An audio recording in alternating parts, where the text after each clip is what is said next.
Bendito sea el nombre de Dios. Si tan solo Gracias, Jesús. tocar el borde de su manto. Si tan solo Hermanos, quiero compartir una palabra con ustedes. pudiera oír su voz. Si tan solo pudiera acercar. Gracias, Jesús. Bendito sea su santo nombre. Amén. Lleva por título: rompa todo, haga algo. Tus manos a Dios. Amén. ¿Entendió lo que dice la palabra? Solo sobre alguien Rompa todo, haga algo. Gracias, Jesús. maestro. Vamos a abrir nuestras Biblias en Lucas capítulo 7. Lucas capítulo 7, verso 36 en adelante. Lucas capítulo 7, verso 36 en adelante. Gracias, Señor Jesús. Hoy día de cena del Señor, día para compartir el cuerpo y la sangre de Jesucristo. Maravilloso momento, trascendental dentro de nuestra propia vida. Lucas capítulo 7, verso 36 en adelante dice así: uno de los fariseos rogó a Jesús que comiese con él, y habiendo entrado en la casa del fariseo, se sentó a la mesa. Entonces una mujer de la ciudad, que era pecadora, al saber que Jesús estaba a la mesa en la casa del fariseo, trajo un frasco de alabastro con perfume, y estando detrás de él a sus pies, llorando, comenzó a regar con lágrimas sus pies y lo enjugaba con sus cabellos, y besaba sus pies y lo ungía con el perfume. Cuando vio esto el fariseo que le había convidado, dijo para sí, o sea, en sus pensamientos: si fuera profeta, conocería quién y qué clase de mujer es la que le toca, que es pecadora. Entonces, respondiendo Jesús, le dijo: Simón, una cosa tengo que decirte. Y él le dijo: di, maestro. Un acreedor tenía 2 deudores. El uno le debía 500 denarios y el otro 50. Y no teniendo ellos con qué pagar, perdonó a ambos. Di pues, ¿cuál de ellos amará más? Respondiendo Simón dijo: pienso que aquel a quien perdonó más. Y él le dijo: rectamente has juzgado. Y vuelto a la mujer, dijo a Simón: ¿ves esta mujer? Entré en tu casa y no me diste agua para mis pies, mas esta ha regado mis pies con lágrimas y los ha enjugado con sus cabellos. No me diste beso, mas esta, desde que entré, no ha cesado de besar mis pies. No ungiste mi cabeza con aceite, mas esta ha ungido con perfume mis pies. Por lo cual te digo que sus muchos pecados le son perdonados, porque amó mucho. Mas aquel a quien se le perdona poco, poco ama. Y a ella le dijo: tus pecados te son perdonados. Y los que estaban juntamente sentados a la mesa comenzaron a decir entre sí: ¿quién es este que también perdona pecados? Pero él dijo a la mujer: tu fe te ha salvado, ve en paz. Amén. ¿Cuántos le dan un fuerte aplauso a la palabra en esta noche? Gloria a ti, Jesús. Hermano Guillermo, por favor, la luz de afuera. Gracias. Levanta tus manos y hermanos, a mí me gusta cocinar. Yo creo que nos identificamos con el hermano Alberto. A mí me gusta cocinar. igual. Levántalas. Y muchas veces cocinando he metido la pata. No en la olla, ¿eh? He cometido errores, quise decir. Un día me olvidé de poner sal. Recuerdo que sal y los condimentos, me olvidé todo. La cuestión es que cuando fui a comer esa comida estaba prácticamente incomible. Por más que tenía aceite, tenía todas las otras cosas, pero no tenía sal y no tenía condimentos. Entonces era una comida incomible. Y yo creo que la vida es así. Muchas veces la vida es sin sabor para nosotros, como que le falta condimento, como que hay algo que no funciona bien y entonces vivirla no es fácil, nos cuesta mucho. Y yo creo que el condimento de la vida, el mejor condimento que tiene la vida, son las expectativas. Recibimos de ti, Yo creo que sin expectativa nadie puede vivir. Señor. El hombre que vive sin expectativa, la mujer que vive sin expectativa en esta tierra, vive triste y amargado. Porque no tiene expectativa, justamente por eso. La vida está nutrida de expectativas. Para un ejemplo claro, un matrimonio se casa y tiene expectativas. Piensa en el día en que va a quedar embarazada la mujer. Empieza a pensar con esa expectativa diciendo cuándo será el día. Llega el día del embarazo, queda embarazada y empieza la expectativa dentro del corazón, de la mente de la mujer, pensando ¿qué será? ¿Será un niño? ¿Será una niña? ¿Será varón? ¿Será mujer? Y va siempre en expectativa, va creciendo ese niño dentro de su vientre y la expectativa va creciendo también. Llega un momento que ya se pregunta ¿de quién serán los ojos? ¿Qué color de cabello tendrá? Y siguen las expectativas. Y llega un momento que la criatura nace, se corta el cordón umbilical, pero las expectativas dentro de aquella mujer sigue existiendo porque empieza a pensar ¿qué será el día de mañana de mi niño? ¿Qué estudiará? ¿Cuál será la carrera que va a elegir? ¿Con quién se va a casar? ¿Cuántos hijos tendrá? ¿Mis nietos cómo serán? Siguen las expectativas en la vida, pero aparte ese niño también sale ya con expectativas, porque empieza a pensar cuándo caminaré, cuándo voy a decir la primera palabra, cuál será la primera palabra que va a decir. Son todas cosas que están dentro del ser humano. Hasta el último día de nuestras vidas, hasta el último suspiro de nuestras vidas, las expectativas están ahí presentes. ¿Qué será de nosotros en el más allá? ¿A dónde iremos a parar? Ahora ustedes me dirán, ¿qué tiene que ver, pastor, esto que usted está hablando con el pasaje que hemos leído? Yo quiero que ustedes entiendan que esto tiene mucho que ver. Porque hemos leído el pasaje que cuenta la historia de uno de los mayores cultos que existe en el Nuevo Testamento. Uno de los mayores cultos que se ha hecho en la tierra en el Nuevo Testamento. Este hombre fariseo le invitó a Jesús a celebrar un culto en su casa. Y este fue uno de los más conocidos cultos que se ha realizado en el Nuevo Testamento. Y culto, hacer un culto para Dios,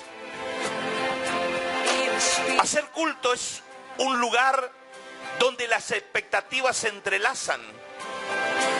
Porque ustedes no están aquí porque vinieron a verle al pastor. Ustedes no están aquí porque vinieron a encontrarse con sus amigos. Ustedes no están aquí porque vinieron a un club social. Ustedes están aquí porque han traído una expectativa. Ustedes vinieron aquí para que Dios les hable, ¿verdad? Ustedes traen una expectativa y es encontrarse con Dios. Pero Dios también tiene una expectativa, es encontrarse con sus hijos y con su creación. La expectativa es mutua. Ustedes están esperando algo de Dios, pero Dios está esperando algo de ustedes. Entonces, este es un lugar donde las expectativas se entrelazan, donde hay algo recíproco. Venimos con una expectativa y Dios tiene otra expectativa con respecto a nosotros. La Biblia dice que Dios se casó con Israel en la antigüedad. Cuando Dios quería tener comunión con su pueblo, dice la palabra que Dios se casó con Israel. Él se casó con la humanidad. En ese tiempo era el pueblo de Israel. Dios dice: yo soy tu marido y tú eres mi esposa. Y no soy yo, no es el pastor Aranda el que está diciendo que Dios se casó con Israel. El que lo dice es el profeta Oseas. Cuando dice que Dios se casó con Israel, que Dios tuvo una comunión con Israel. Juan mismo tiene una visión de la mujer embarazada. Él tiene una visión de una mujer que es perseguida por el dragón. El dragón persigue a la mujer. ¿Por qué el dragón persigue a la mujer? Porque la mujer está embarazada. Y el dragón va a perseguir a esta mujer hasta que ella huye al desierto. Y va en el desierto, y en el desierto ella va a tener a su hijo. Una mujer solo queda embarazada cuando tiene relaciones con su marido. No hay otra posibilidad. Bueno, hoy existen los inventos humanos del in vitro y todas esas cosas. Pero la relación hombre-mujer es la que va a producir el embarazo de una mujer. ¿Qué iba a producir el embarazo de Israel? La comunión de Dios con Israel. Cuando Dios se entrelaza con su esposa amada Israel, produciéndolo, que nosotros conocemos que la única forma de una mujer quedar embarazada es cuando la semilla queda dentro de la mujer. Cuando Dios tiene esa comunión con su Israel amada, Él pone la semilla en ella, que es la palabra. La palabra sembrada, cuando Israel hacía culto, se postraba delante de su Dios, se humillaba delante de Él, venía a sus pies, entonces Dios enviaba palabra a través de su profeta.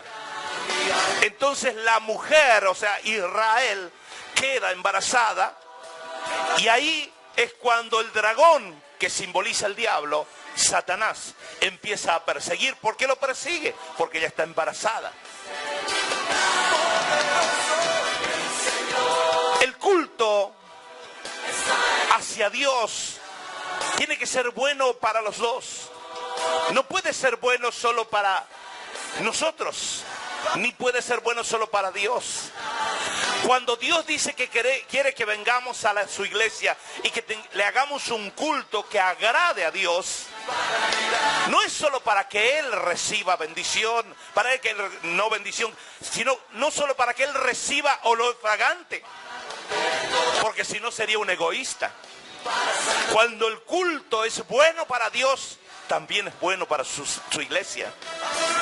Porque Dios, que no es egoísta, cuando ve que su pueblo le rinde un culto que llega hasta su misma presencia, ese culto, también Dios desciende sobre su pueblo, derramando mucha bendición. El culto tiene que ser bueno para los dos. Vamos a hacer una metáfora de este pasaje bíblico. La Biblia dice que el fariseo invitó a Jesús a un culto. ¿Por qué le invitó a un culto? Porque el fariseo tenía una expectativa. El fariseo se preguntaba si realmente Jesús era el Mesías. Entonces el fariseo decide invitarle a Jesús para que venga a su casa a hacer un culto. Entonces el fariseo dijo, cuando él se siente a la mesa, Él va a decir alguna palabra que yo voy a entender que Él es el Mesías, y entonces todos los vamos a adorar y vamos a creer que Él es el Mesías. Para eso tengo que invitarle a mi casa, que se siente a mi mesa y que empiece a hablar. Cuando Él empiece a hablar, notaremos si realmente es el Mesías o no es el Mesías. Y nosotros, la palabra fariseo no nos gusta mucho, ¿verdad? No nos gusta mucho. Pero fariseo hoy es una palabra repudiable. Cuando vemos a alguien falso decimos ese es un fariseo. Pero hace 2000 años atrás no existía el cristianismo, no existía el budismo, los musulmanes, no existía ninguna religión rara. Solo estaba el judaísmo, que el judaísmo tenía 4 etnias religiosas. Ya les dije, no existía el cristianismo, no existía ningún otro tipo de religión. Era solo el judaísmo. Y el judaísmo tenía 4 ramas. La primera rama del judaísmo eran los esenios. Los esenios era un grupo de personas que amaban a Dios, que les gustaban las cosas de Dios, pero tenían su particularidad y su forma de ser y de vivir. Ellos no querían juntarse con la sociedad. Entonces ellos huían a las montañas y vivían en las montañas. Allí en las montañas ellos hacían copias de los textos sagrados y vivían entre ellos, y ellos hacían sus cultos particulares. Después la segunda línea de las ramas del judaísmo eran los celotes. Jesús mismo dice que tuvo celotes entre sus discípulos. ¿Sí? ¿Recuerdan? Entonces, los celotes eran aquellos judíos religiosos relacionados con la política. Era un grupo minoritario con peso de mayoría. ¿Sí? Ellos estaban mezclados con la política, ellos estaban en su manera de pensar y en su manera de vivir. Y por último, hay dos grupos muy fuertes que hacían peso en aquel tiempo, que eran los saduceos y los fariseos. Los saduceos era la élite religiosa de aquel tiempo. Ellos negaban la existencia de los ángeles y de los demonios. Ellos negaban la resurrección de los muertos. Ellos negaban el juicio final. Ellos negaban la venida de Jesucristo. Por otro lado, los fariseos, mientras que los saduceos negaban la existencia de los ángeles y los demonios, los fariseos afirmaban que existía ángeles y demonios. Cuando los saduceos negaban la resurrección de los muertos, los fariseos aseguraban que había resurrección de los muertos. Cuando los saduceos negaban el juicio final y la venida del mismísimo Jesucristo, los saduceos afirmaban que había un juicio final y que había una venida de Jesucristo. Entonces, si todos, incluso yo, viviéramos hace 2000 años atrás, seguro que seríamos fariseos. Porque creemos las mismas cosas que creían los fariseos. ¿Amén? ¿Me están captando? ¿Me están entendiendo? Es una palabra fea para nosotros, pero si hubiéramos vivido hace 2000 años atrás, seguro que seríamos fariseos, porque nosotros creemos en estas cosas. El fariseo invitó a Jesús en un culto en su casa. 2000 años atrás, solo podría haber culto en 3 lugares, 3 tipos de lugares. El primer lugar donde podía haber culto en aquel tiempo era en la sede mundial de todos los cultos, el lugar llamado Benjamitas. Benjamitas sería. Ahí. Era el templo de Herodes que estaba en Jerusalén. Era el lugar donde se hacían los cultos. Mundialmente no existía otro lugar. Ese era el lugar donde se debería hacer culto, ¿no? Que hoy tenemos iglesia por todos lados. Pero en aquel tiempo ese era el único lugar donde se debía hacer culto. Primordialmente donde todo el mundo debía de juntarse a hacer culto a Yahvé. ¿Sí? Segundo lugar donde se podría hacer culto, en último caso, o sea, cuando no se podía estar en el culto principal, era en lo que en hebreo se llama Keilah, o sea, las sinagogas. En las sinagogas se podía hacer culto y ahí se podía estar y se podía hacer culto en esos lugares. Y tercero y último lugar donde se podía hacer culto era en las casas de familia. Observen lo llamativo de esta escena. Es como una pirámide invertida. En el templo, miles de personas haciendo culto. En las sinagogas, algunos cientos. Y en las casas, contado con los dedos.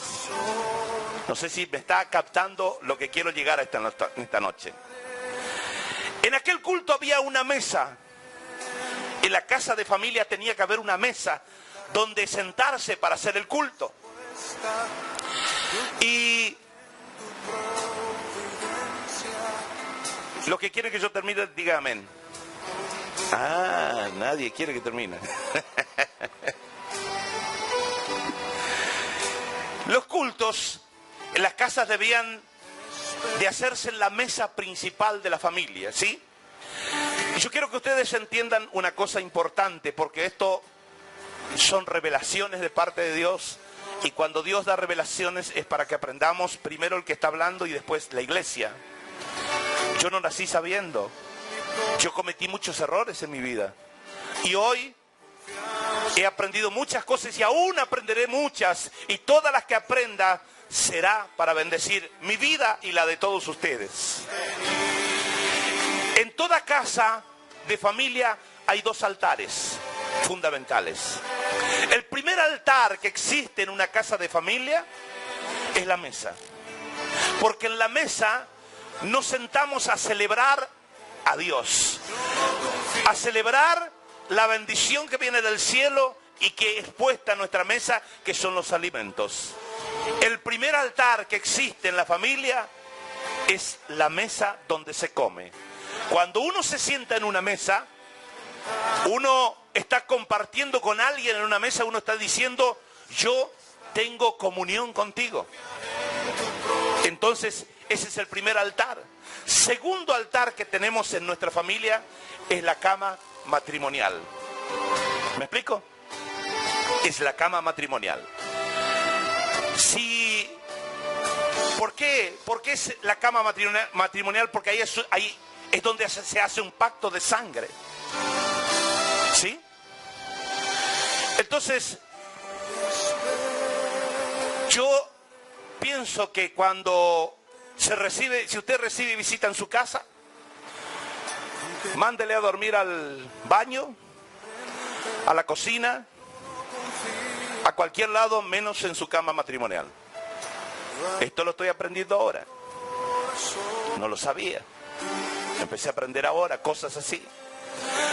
Porque es el lugar donde hay... ¿Sabe dónde empezó esa curiosidad mía? Porque mi papá y mi mamá nunca nos dejaban ni siquiera sentarnos en el borde de la cama. Nos retaba. Salgan de la cama. No toquen la cama. Y yo nunca entendí por qué. Siempre pensé que era porque era la cama de papá y él no quería que se siente. Nada más. Pero hoy entiendo que ellos eran sabios y conocedores de la palabra. La cama matrimonial es donde se hace pacto de sangre y allí nadie más debe compartir ese lugar. Es un altar dentro del hogar. Primero altar dentro del hogar, la mesa donde se come. Segundo altar de la casa, la cama matrimonial. Por eso yo no estoy de acuerdo. A mí me han dicho hace muchos años atrás, y estos días estuve escuchando en una conversación de amigos, y había una pareja que estaba con problema, uno de ellos, y entonces el otro le dice, pero ¿y vos no le invitaste a salir? tenés que cambiar lo monótono. Él le estaba dando un buen consejo dentro de todo, porque él quería mejorar la vida del amigo. Pero en el fondo estaba dando un mal consejo. Porque le dijo, vos no probaste de salir y acercarla a comer a tu esposa. No tanto estar en tu casa, sino llevarla a un motel también, dice, porque eso no es solo para los solteros, es para los matrimonios también, dice, llevarla a un motel. Y yo no estoy de acuerdo con eso, porque cuando usted, si hay alguien que es casado, que está bien delante de Dios y se va al motel, en esa cama donde se acuesta la prostituta, se acuesta todo el mundo, está en comunión con ellos, está en pacto con esa clase de gentes. ¿Me explico? Entonces tenemos que aprender las cosas y las cosas que nos enseña el Señor. Usted me va a decir, sí, pastor, pero yo cometí errores así en mi vida porque hice esto, hice aquello. Usted no sabía, hoy lo sabe. Yo no sabía tampoco, yo hoy lo sé. Y hoy sé lo que debo hacer y lo que no debo hacer. La mesa no podía ser común, donde se hacía el culto. La mesa religiosa no podía mostrar los pies. Porque los pies en el Antiguo Testamento simboliza la santidad de la persona. La santidad de Dios. La mesa tenía que tener un mantel, una toalla, una sábana, no sé, dígale lo que quiera, pero que fuera hasta abajo, que cubriera los pies. Las personas cuando se sentaban no tenía que verse los pies. Los pies tenían que estar debajo de la mesa. ¿Sí? ¿Me voy explicando? Esta mesa era el simbolismo del templo, porque la Biblia dice que en el lugar santo había un lugar llamado atrio mayor, donde todos los sacerdotes estaban y caminaban, andaban día y noche. ¿Sí? La Biblia dice también que nosotros somos sacerdocio santo. Entonces, en el lugar santo estaban todos. Pero luego del lugar santo había una cortina. Después de la cortina, ¿qué estaba? El lugar santísimo. Allí era donde estaba el arca y donde nadie podía ver, excepto aquel que se había consagrado como sacerdote, podía pasar a aquel lugar y ver el arca, que era Dios mismo puesto en aquel lugar. Era la santidad de Dios que estaba en aquel lugar. Por lo tanto, eso era lo que Dios estaba indicando a través del arca.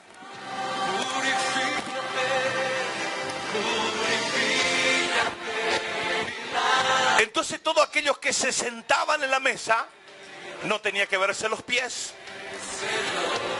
Lo que se ve sobre la mesa en la parte de arriba es lo natural, lo que podemos mostrar a los hombres, es lo que se le muestra a la gente.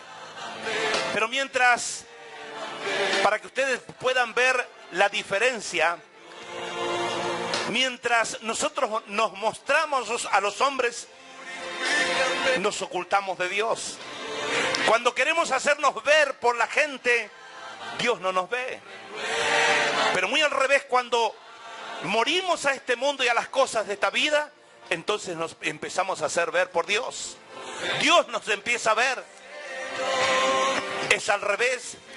La mesa religiosa de aquel tiempo tenía solo 12 lugares, Señor, no en otro lugar.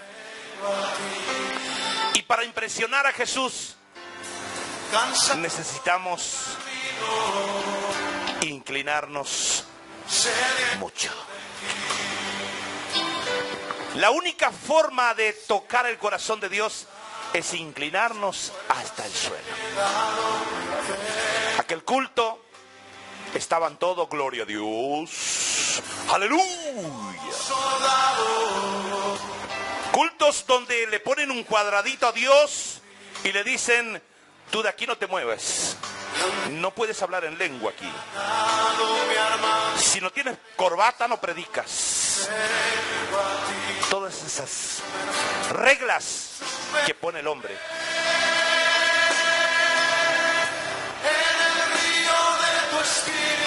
Para impresionar a Jesús.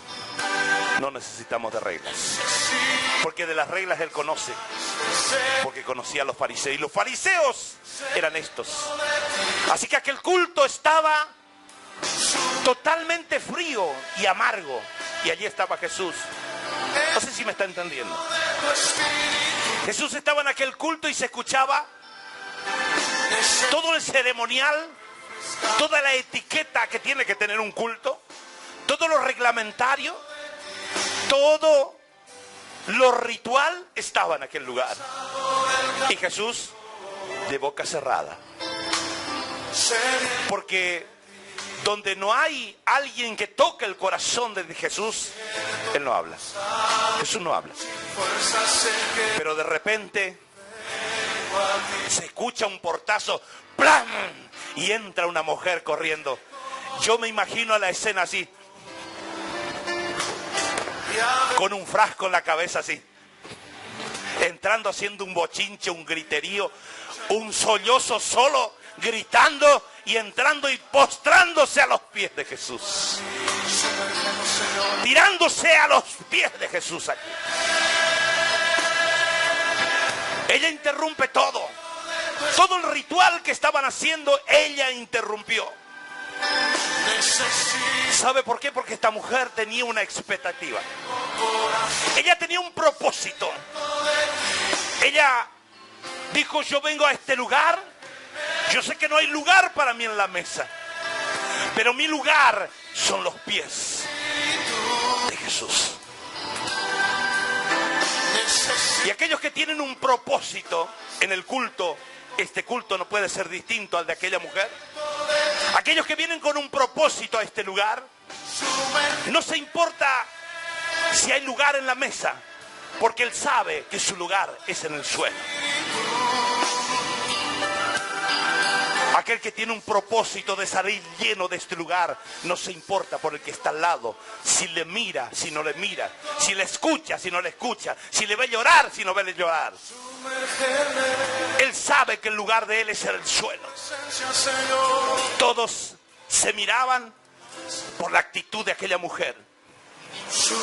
Empezaron,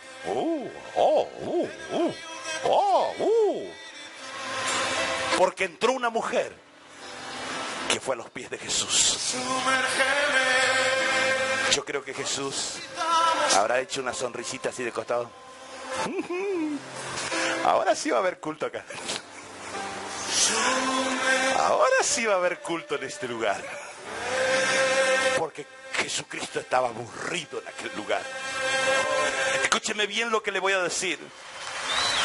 Hace tiempo, hermanos, no es de ahora.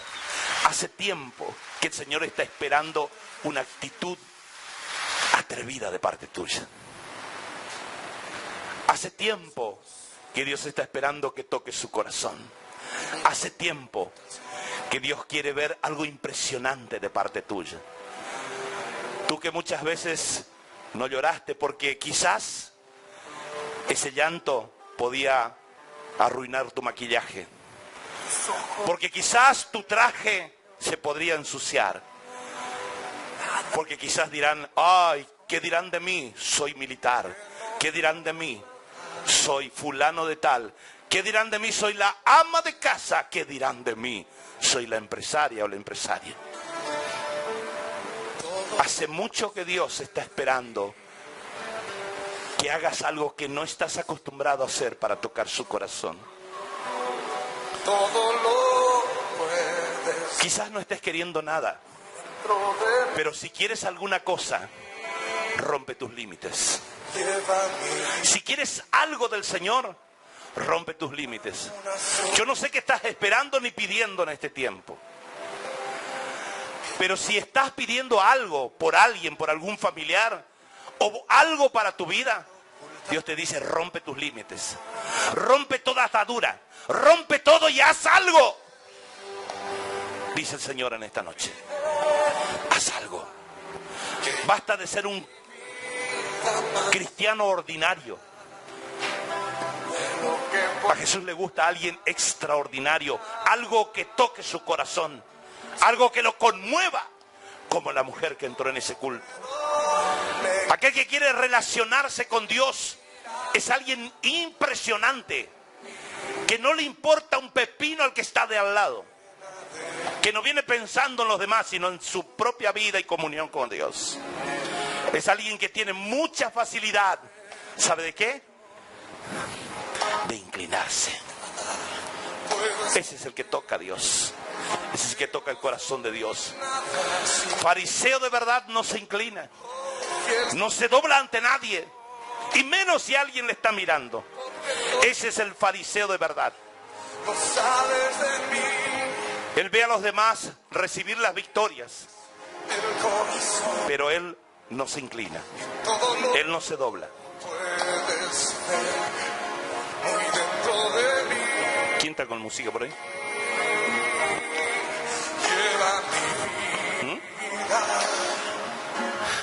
Gracias, Jesús. Solo dos tipos de personas, hermanos, están en el culto. En nuestros cultos de hoy en día también hay solo dos tipos de personas que están en el culto: los fariseos y los adoradores. No hay otros. Fariseos y adoradores. ¿Cuántos adoradores tenemos aquí en esta noche? ¿Cuántos adoradores? No tengo ninguno, todos son fariseos. Nadie dijo gloria a Dios, aleluya, pegó un salto. Adore, hermano, si usted es fariseo, cambie esa manera de ser. ¡Aleluya! Tenemos que dejar de ser fariseos para ser adoradores. Gloria a ti, Jesús. Y basta que ocurra algo diferente en el culto para que Jesús abra la boca. Hasta ahora él estaba con la boca cerrada en aquel lugar. Nada podía impresionarle. Pero bastó entrar aquella mujer en aquel lugar y él dijo: Simón. ¿Por qué dijo así?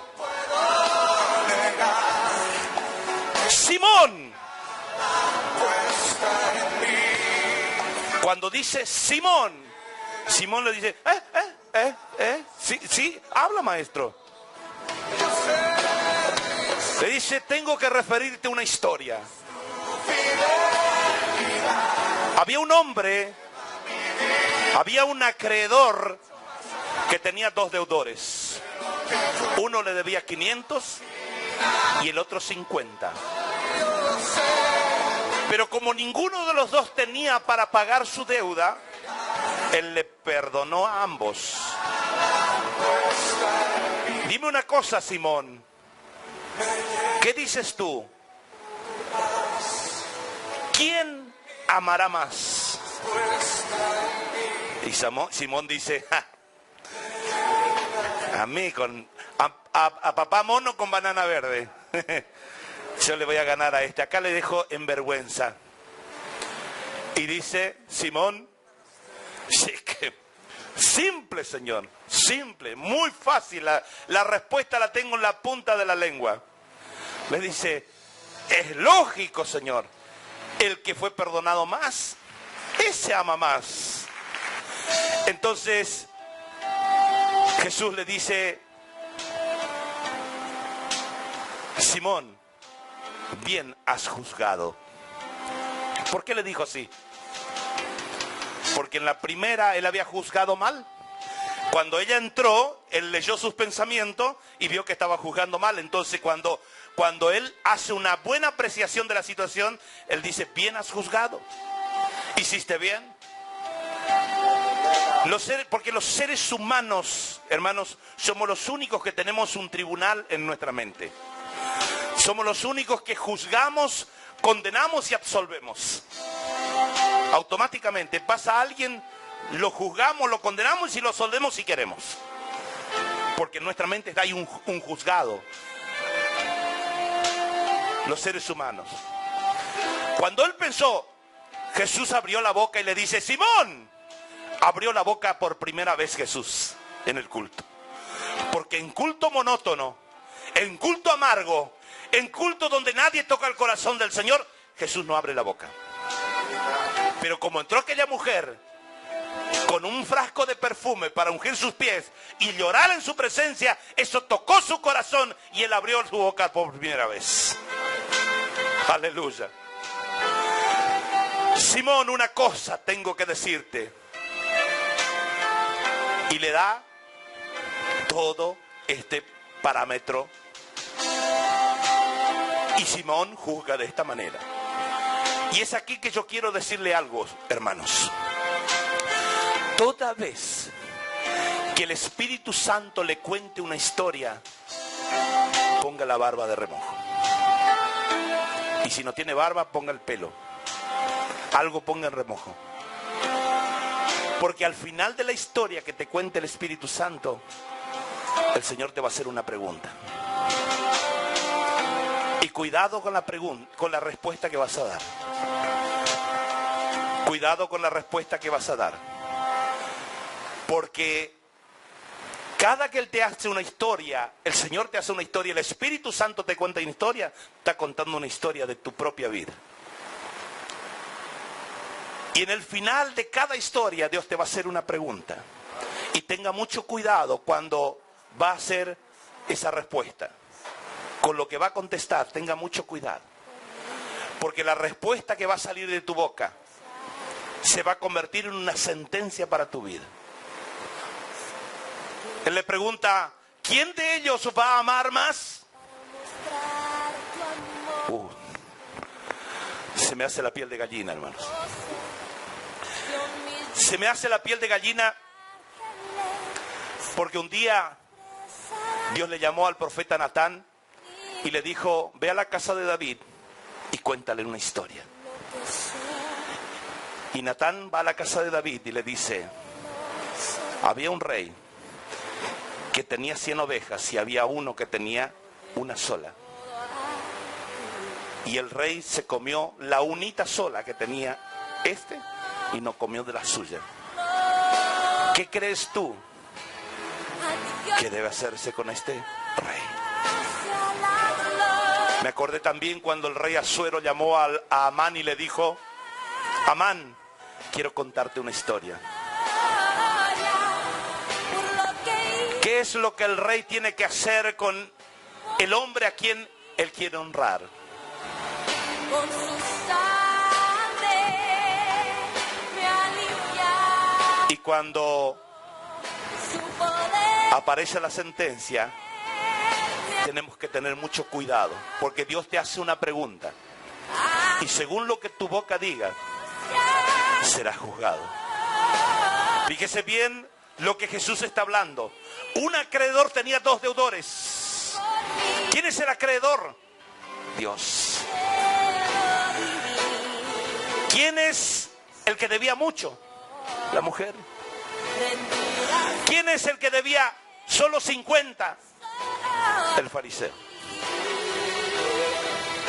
El muy tonto contesta mal. Por más santo que seamos, hermanos, por más santo que seamos, siempre seremos deudores. Aunque sea muy poco, pero debemos. Y el tonto fariseo respondió a favor de la mujer. Él dijo, ¿quién debe más? Más ama, Señor. David dijo, el desgraciado debe pagar 4 veces. Y Natán le dijo, muy bien, ese hombre eres tú. Amán dijo, yo honraría como un rey a ese hombre. Y el rey le dijo, ve y haz eso con Mardoqueo, porque ese es el hombre.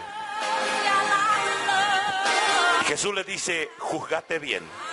¿Por qué? Porque en la primera vez había juzgado mal. Entonces lo que hace Jesús es poner todas las cosas en su lugar. Porque el Mesías es llamado el segundo Adán. No sé si ustedes sabían. Si no sabían, aprenden hoy. El Mesías es llamado de segundo Adán. ¿Por qué? Porque el primer Adán tropieza y desparrama todo, arruina todo, saca todo del lugar cuando tropieza. Cuando cae en pecado, arruina toda la raza humana, destruye todo. Entonces, por eso el Mesías es llamado segundo Adán, porque él vino a reparar y a poner todas las cosas en su lugar. Todo lo que el primer Adán destruyó, Él va a restaurar. Todo aquello que sacó del lugar, va a poner en su lugar. A Dios sea la gloria. Dice la Biblia que el león no comía carne. El león comía, sí, mejor dicho, no comía carne, sino comía pasto. Antes del pecado, el león no comía carne, comía pasto. ¿Y sabe por qué yo sé? ¿O por qué sabemos? ¿Por qué tenemos que saber eso? Él pasó a ser carnívoro después del pecado de Adán. Entonces el Mesías va a colocar todo en su lugar de nuevo. Cuando Él reine por 1000 años, dice el profeta Isaías que el león va a comer paja y heno como el buey. ¿Me está entendiendo? Va a volver a ser todo como era antes del pecado. La serpiente hablaba. Ustedes pueden ver en el pasaje bíblico cuando dice que la serpiente le habló a Eva. La serpiente hablaba. Va a volver a ser como antes. Esto quiere decir que todo lo que está fuera de lugar en tu vida, Jesucristo lo va a poner en el lugar. Bendito sea el nombre de Dios. Adán, hermanos, era un ser intensamente espiritual y muy poco materia. Después del pecado, cuando Adán cae, nosotros pasamos a ser intensamente materia y poco espiritual, porque Adán arruina todo. Y nosotros un día seremos intensamente espiritual y nada materia, porque seremos restaurados por Jesucristo. Adán antes de pecar nunca durmió. Él no dormía, porque el sueño es una cualidad neta de los mortales. Cuando nosotros dormimos, morimos. Cuando despertamos, resucitamos. Cuando dormimos, morimos. Y así todos los días. Cada que dormimos, morimos. Cuando despertamos, nacemos de nuevo. Porque el dormir es simbolismo de muerte. Pablo dice, resucitarán primero los que hayan dormido. ¿Sí?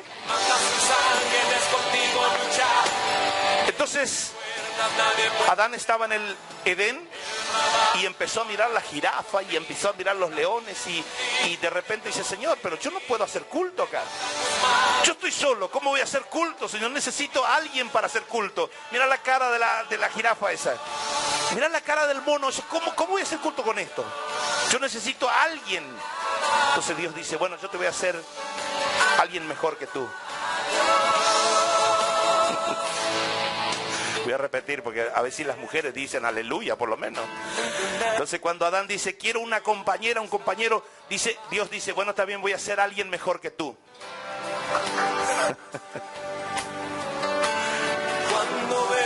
Vamos a reconocer, hermanos, las mujeres son mejor que los hombres, ¿no?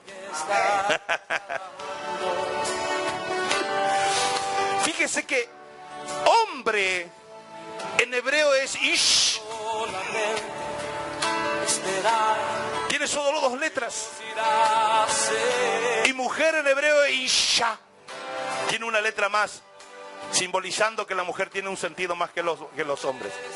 Cuando usted está haciendo algo y la mujer dice esto no va a funcionar, póngale la firma, porque ella sabe.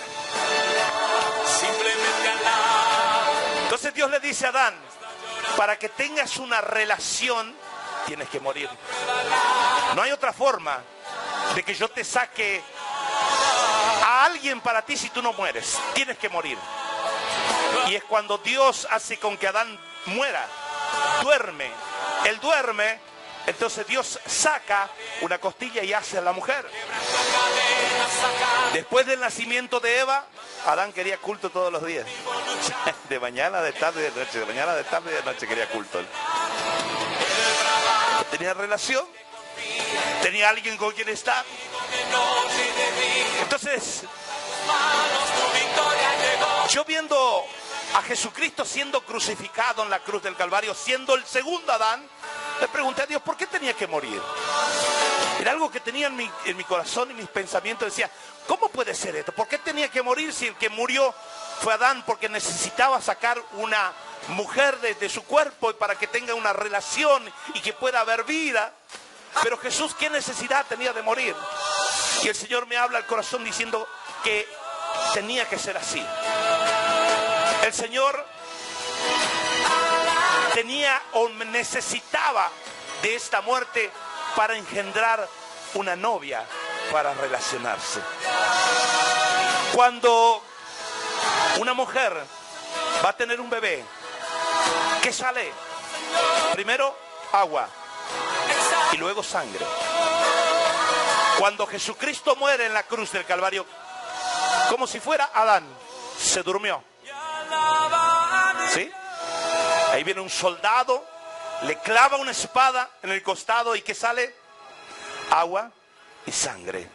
Estaba generando a la novia con la cual iba a tener relación en esta tierra, que es la iglesia, que eres tú, que soy yo. Aleluya. Allí en la cruz del Calvario estaba generando a su propia novia para tener esa relación que Él quiere tener con nosotros hoy. Bendito sea el nombre de Dios. Entonces Jesús le dice, juzgaste bien. Yo te voy a mostrar, Simón, cómo se hace un culto.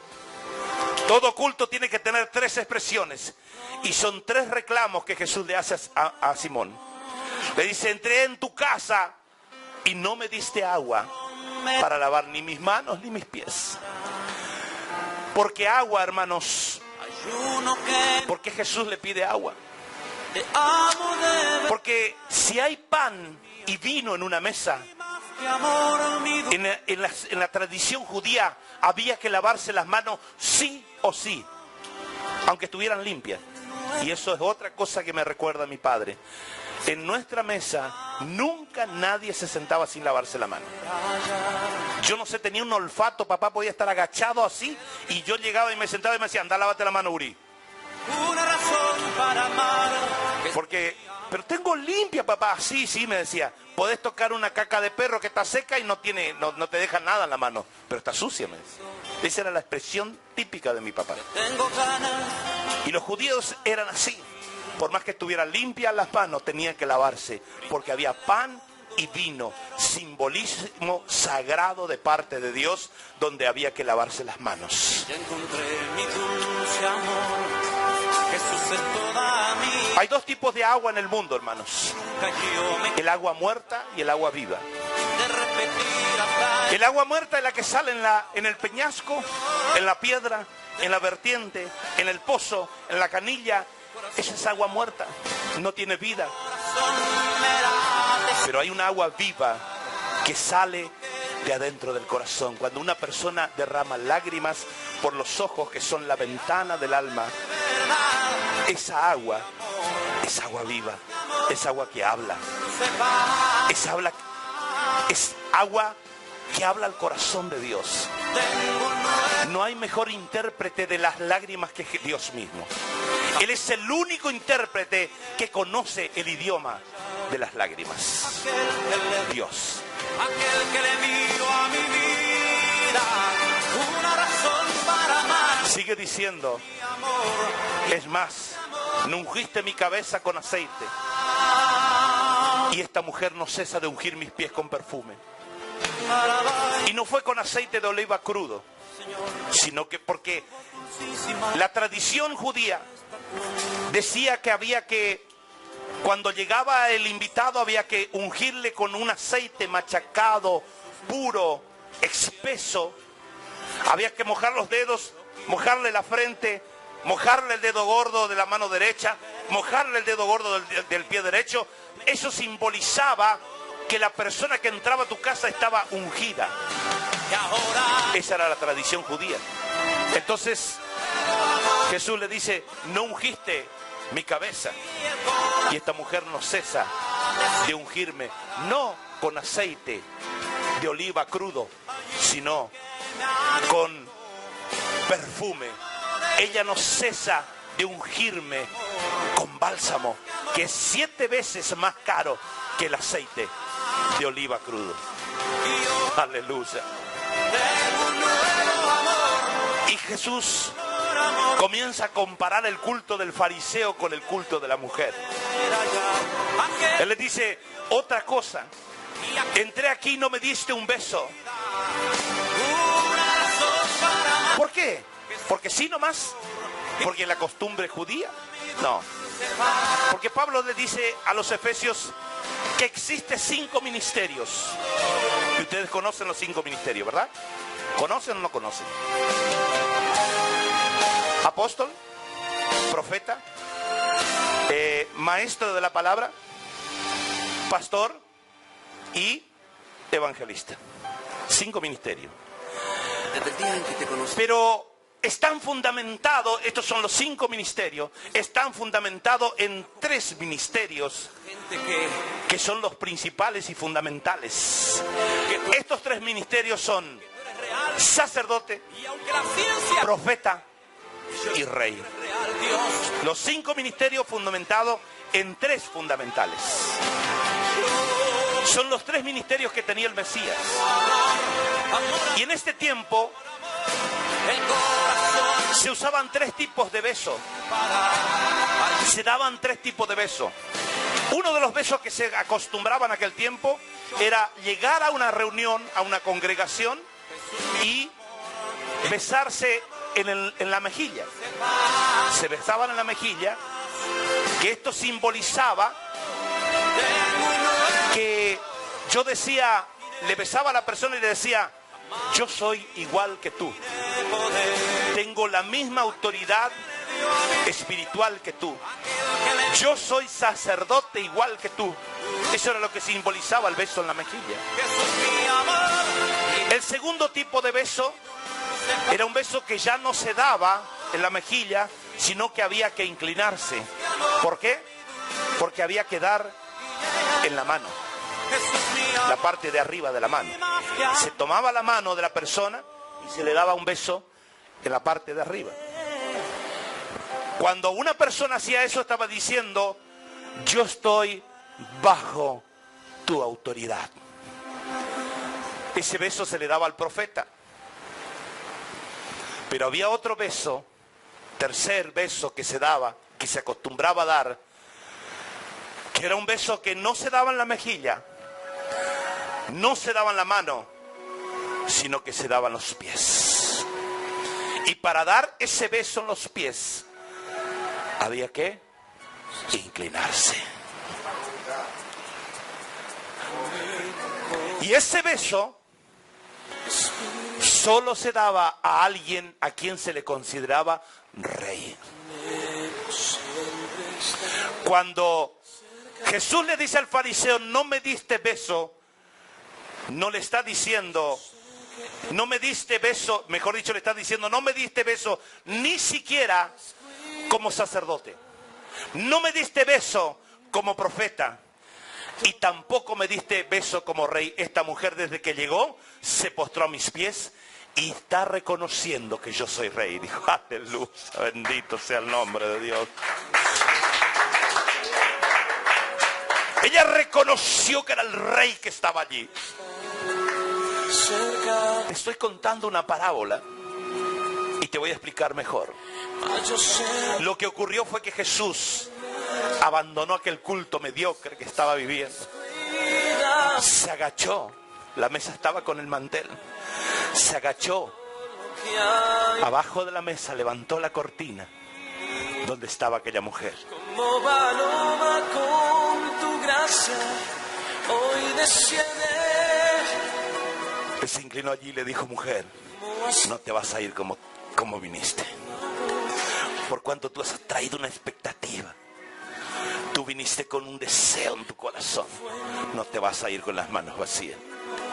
Mientras no toquemos el corazón de Dios, no nos vamos a ir con nada de aquí. Cuando tocamos el corazón de Dios, Él no nos va a dejar ir con las manos vacías. Se inclinó Jesús y le habló a la mujer. Me parece que usted no me entendió. Estoy diciendo que Jesús se inclinó. Mas yo sé que No, parece ser que todavía no me entendió. tu presencia descuida Salomón construyó un templo para Dios. todo lo que hay. Cuando él construyó ese templo para Dios, dijo Salomón, yo voy a hacer una ofrenda a Dios y voy a poner en el altar 200 bueyes y voy a quemarlo para Dios. Si él hubiera hecho eso, el humo subiría como perfume agradable a los ojos de Dios, y Dios desde allá arriba haría así. Un olor fragante llegaría allá. Pero uno de sus asesores le dijo, Paloma con tu gracia si haces eso, hoy desciende. más tarde el jefe de los levitas está por hacer lo mismo, y tú no puedes hacer lo mismo porque tú eres rey, tú eres Salomón. Entonces Salomón dice, ya sé, voy a sacrificar 500 bueyes. Entonces trae 500 bueyes, y cuando va a sacrificar, si él hubiera sacrificado 500 bueyes, ese olor hubiera subido hacia arriba, y desde allá de arriba Dios también hubiera hecho esto como incienso y olor fragante delante de Dios. Pero sus asesores le dijeron, si haces eso, tu padre David sacrificó 500 también una vez. Y tu padre David no tenía ningún templo. Es más, estaba el arca nada más. Serías igual que tu padre David. Tienes que hacer algo mejor.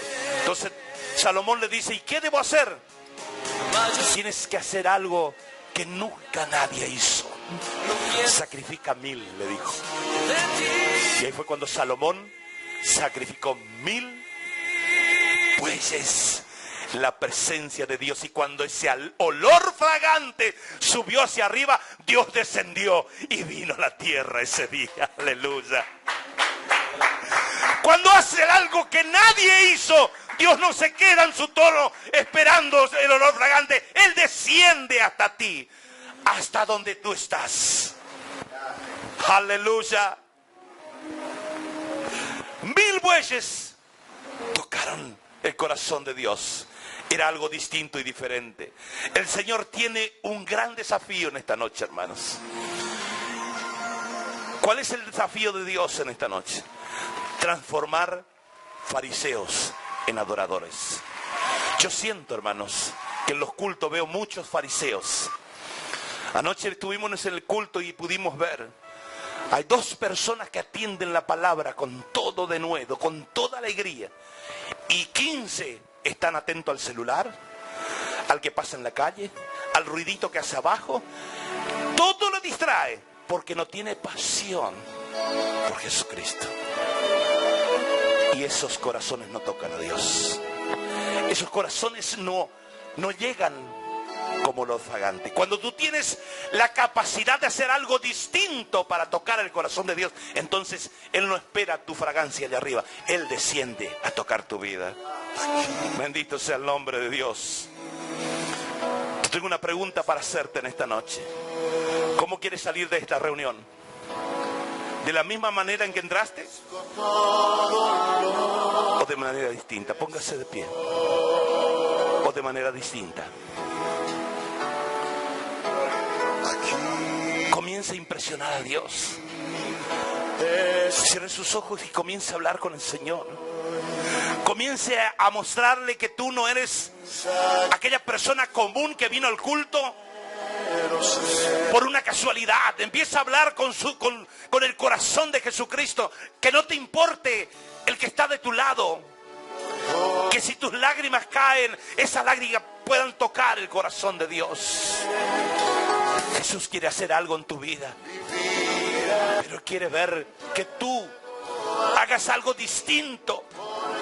Yo no sé cuál es el pedido que tienes para Dios en esta noche, pero Dios quiere verte conmovido delante de Él. Toca su corazón.